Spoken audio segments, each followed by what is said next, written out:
பெருந்தலைவர் காமராஜரின் நேர்மைக்கு அளவே இல்லை. வருங்காலத்திலே இது போன்ற சம்பவங்களை சொன்னால் இது பொய் என்று தான் எல்லோரும் நினைப்பார்கள். அப்படி ஒரு காலம் வரும் பாருங்க.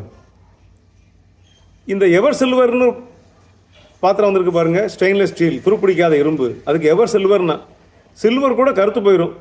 வெள்ளி வாங்கும்போது வெள்ளையாக இருக்கும், அப்புறம் போக போக கருத்து போயிடும். ஆனால் அந்த சில்வர், எவர் சில்வர் இருக்குது பாருங்க, ஸ்டெயின்லெஸ் ஸ்டீல், அது கற்கவே செய்யலை. அதனால் எவர் சில்வர்னு பேர் வச்சான். எப்போதும் சில்வராகவே இருக்கும், மினிங்கிட்டே இருக்கும் அப்படின்னு. அந்த எவர் சில்வர் வந்த புதுசில் ஒரு பெரிய மாற்றத்தை உண்டாக்கிச்சு பாத்திர உலகங்களில்.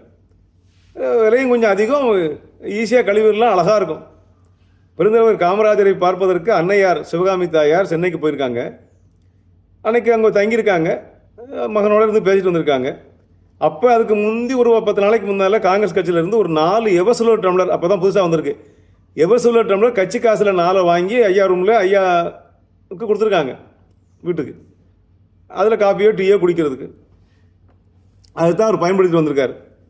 அன்னைக்கு அந்த அம்மா வந்து ஆச்சரியமாக பார்த்து, இது என்னடா புதுசாக இருக்குது, மினுமினு இருக்குது, வெள்ளியா? அப்படி, வெள்ளி இல்லைம்மா, இது எவர் சில்வர்மா, புதுசாக வந்திருக்குமா அப்படின்னு பேசிகிட்டு இருந்தாங்க. அப்புறம் காப்பியோ குடித்தாங்க. அந்த அம்மா கிளம்பி ஊருக்கு போயிட்டாங்க. காலையில் பார்த்தா தலைவர் பார்க்குறாரு, எவர் சில்வர் டம்ளர் 4 காணும்.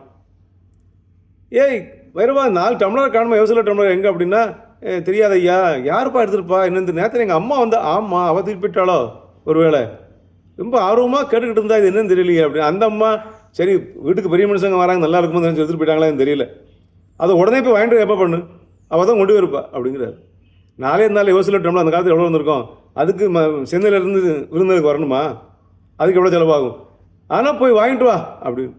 உடனே அங்கே கிளம்பு சொல்கிறாரு. இங்கே போயிடாத, நேரம் சங்கரன் கோயிலுக்கு போ, ஆடி தபசு நடக்கு. எங்கள் அம்மா ஆடி தபசுனா கோயிலுக்கு போயிடுவா, சங்கரன் கோயில் தான் இருப்பா. சங்கரன் கோயிலில் போய் உட்காந்துருப்பா, அங்கே தான் வச்சுருப்பாங்க, நேராக அங்கே தான் வண்டி இறங்கியிருப்பா, போ அப்படின்னு. நேராக அங்கே போனால் அந்த அம்மா பொட்டலம் போட்டு உட்காந்துருக்காங்க. அங்கே சங்கரன் கோயிலில் போய் 4 டம்ளர் பிடுங்கிட்டு போயிட்டாங்கன்னு சொல்லி வரலாறு சொல்லுது. ஒரு 4 எவர் சில்வர் டம்ளர் கட்சி காசுங்கிறதுக்காக தன் தாய் எடுத்தால் திரும்ப ஆளை வைத்து பிடுங்கின ஒரு முதலமைச்சரை பற்றி என்னவெல்லாம் பேசுகிறோம் என்பது மட்டும் இதுக்கு மாதிரி சொல்ல வேண்டியதில்லை. இவரை பற்றி என்னவெல்லாம் பேசுகிறோம், பேசுகிறவங்க என்ன ஆகும், அதுதான்.